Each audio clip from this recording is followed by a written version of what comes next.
What is it like to lose a family member to alcohol and drugs? You know, it's not uncommon for families to contact us years later stating that they wish they would have done the intervention because they've lost their loved one.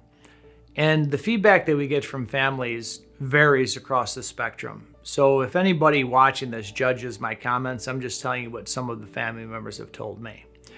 Some of them, they just can never get over it, and understandably so. And they always ask themselves, is there something else that they could have done?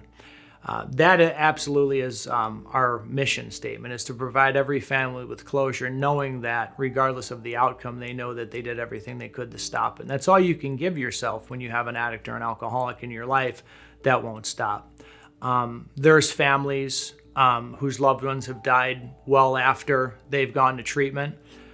Some are grateful having tried something. Some want to blame the instrument and or the institution that tried to help their loved one. That's not uncommon. We understand that. Other families, I've had moms tell me that, as sad as it is, and they've asked me, am I a horrible person by asking this? But they've actually said, am I a horrible person because the nightmare is over and they're almost at peace? And that usually comes from people who are religious and they believe their loved one is in a better place.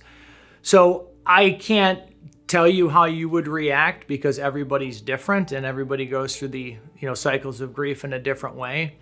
But what I do know is that you don't have to lose a loved one, and you don't have to wait for them to want help, and you don't have to wait for them to hit bottom. You can initiate the process when you're there, so that not only do you know you did everything you could to stop it, with an intervention and or the resources that are available, chances are excellent you could get them into treatment. Treatment doesn't always produce the outcome that you want, but it's never the institution that fails. It's the person's ability to follow directions when they're there. So remember, if you do lose a loved one to drugs or alcohol, it's not the institution. I mean, I guess there are some times where, there are things and people to blame, but at the end of the day, the addiction takes lives. The lifestyle takes lives. The medical problems that come with take lives. The overdoses is what takes lives, because there are ways for people to stop and there are resources families can utilize.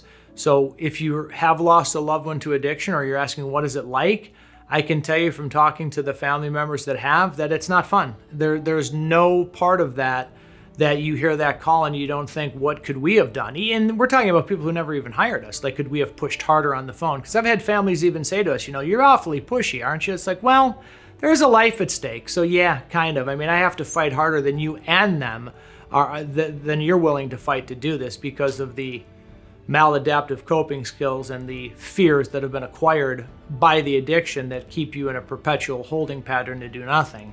So don't ever put yourself in that position of asking yourselves, what is it, what do I do now that they're gone? Because you have to give yourself closure regardless of what they do, knowing that you did everything you could to stop it.